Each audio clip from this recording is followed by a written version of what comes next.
And, you know, Disney might actually be a little bit more willing to rethink this stuff. I mean, they may be forced to by the new head of the FCC under Donald Trump because it is on network television. So there's that. And then there's the fact that Bob Iger is not exactly the most popular person with one Elon Musk, who apparently, if you listen to Whoopi, has a fair amount to say. There was advertisers leaving. We talked to Bob Iger today. I hope they stop. You hope? Don't advertise. You don't want them to advertise? No. What do you mean? If somebody's going to try to blackmail me with advertising, blackmail me with money, go f*** yourself. But go f*** yourself. Is that clear? I hope it is. Hey, Bob, if you're in the audience. well, let me ask you then. He's talking about Bob Iger. Bob, if you're in the audience, go F yourself, right? So Bob Iger runs Disney. Disney runs ABC News. ABC News runs The View. And it also runs This Week with George Stephanopoulos, who's like their signature anchor over there, political anchor. By the way, who used to work for Bill Clinton. He was like the KJP for Bill Clinton. So you know where his allegiances are. Amazing that he's suddenly now working for ABC News as a journalist with a capital J. Give me a break.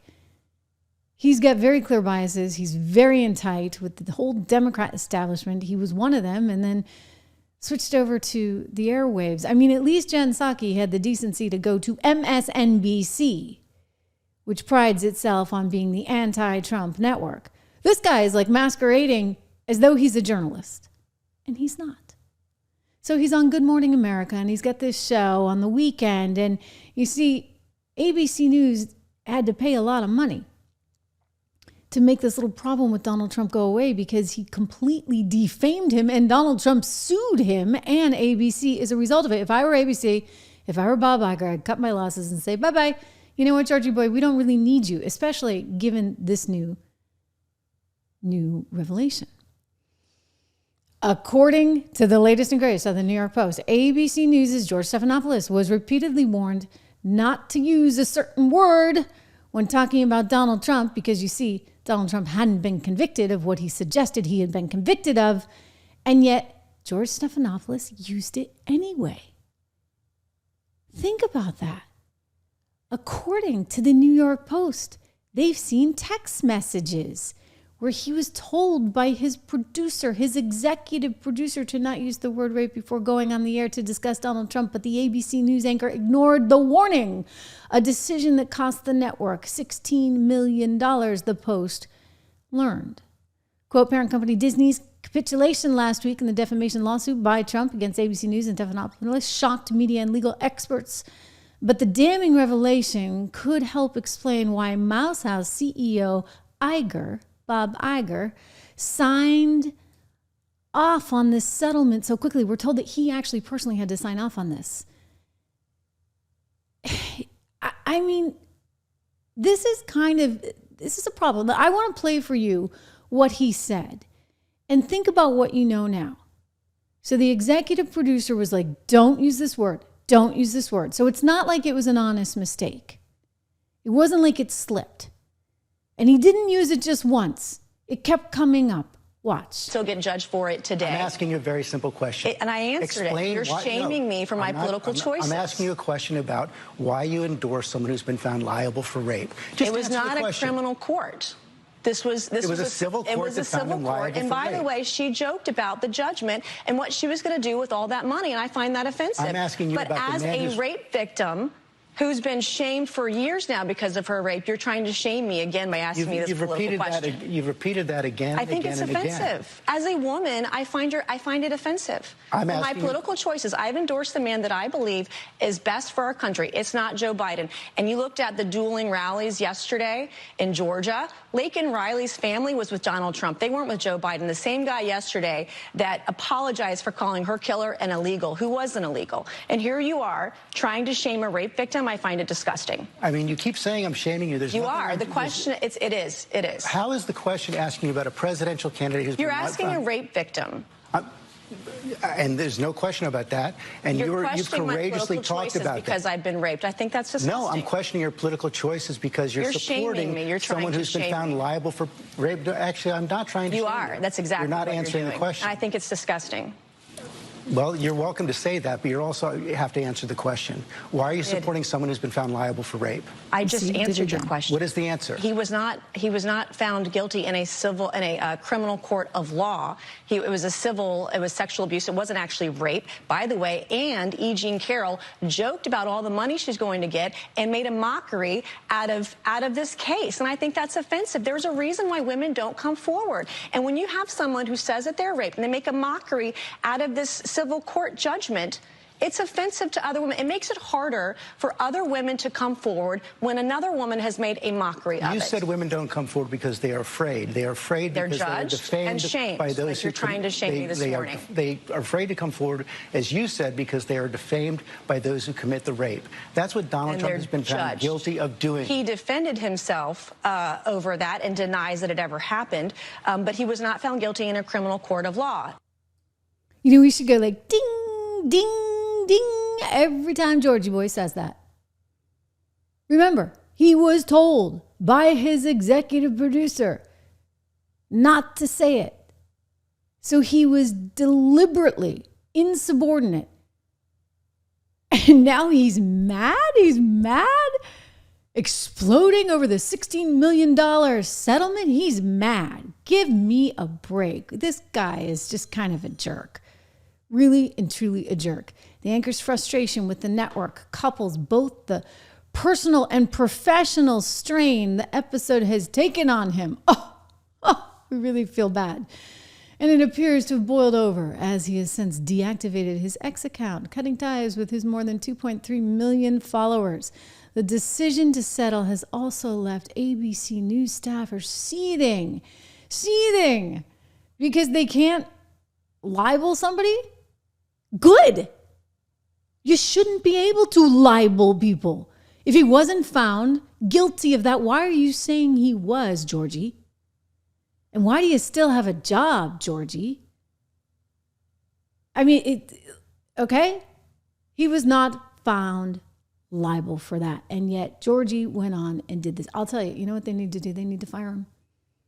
They need to just cut the cord. Sorry, you know what? We don't really need you. Of course, that place is so insane, and they eat up anybody with a decent bit of talent because little George, and I mean he's little, like really little, like, like I can put him in my pocket. Little George doesn't want any competition. So they don't have a bench. They're like, well, who do we put in? Can't be David Muir. He's more concerned with his hair than anything else, right? Like, I like David, but he's not necessarily deep. So who do you put in? I don't think they have anyone. But I think they're looking, and they got to start looking really, really fast because this guy, forget about it. You got reason now, you got cause. Get rid of him. And you know what, Bob Iger, maybe that's your solution. Maybe that's your bridge to Elon and to Trump. Heck, Jeff Bezos is down there last night having dinner at Mar-a-Lago with his hot wife, right? Like in a very skimpy dress, hanging out at Mar-a-Lago. Mark Zuckerberg went down to Mar-a-Lago. And where are you? With your lawyers, figuring out how you're going to make the Georgie problem go away. Well, he did it once. He'll do it again. So why are you going to re-sign him? Apparently, Variety had the same reaction as me. And they published this yesterday saying George Stephanopoulos' future at ABC News is in question after the network settled with Donald Trump. Well, Georgie didn't like that. ABC didn't like that. So immediately, like within minutes, out came this little article in the LA Times. They said, George just signed a whole new deal with ABC. And he's going to remain with the Good Morning America program, which has recently fallen behind NBC's Today in the ratings. Well, they have better anchors over on NBC, I'll be honest. Like they've tried to do this church and state thing with MSNBC and NBC. And so they've kind of tried to keep the Today Show anchors away from all this stuff. But Georgie obviously engages in it very directly. So the interesting thing about this article, I didn't see them say how long he had signed on for. Like maybe they gave him another 6 months. Maybe that's the deal. Hey, we're going to give you 6 months and we'll put out a press release saying we just renewed your deal. And maybe we can help this gossip about you die down. Here's the article. Good Morning America co-host George Stephanopoulos, who is taking fire over Walt Disney Company's decision to settle President-elect Donald Trump's defamation suit against ABC News, isn't going anywhere. The Los Angeles Times writes, Stephanopoulos, 63 years old. Gosh, you know what? He's all set for retirement. He's past the 62 mark. And he should have millions by now, right? Hopefully he invested it well. Recently agreed to a new multi-year contract. Okay, I stand corrected. Multi-year contract to remain with the ABC News morning program, according to several people familiar with the matter, but could not comment publicly. An ABC News rep declined comment. Here's what I'm going to tell you, though. A lot of those contracts, they have outs. And ABC News may, at some point, decide to use one of those outs. They also have the pay-to-play clause. So they could pay him to just go away and sit on the sidelines, and then they protect themselves from him going to another network, etc. That happens a lot in television news.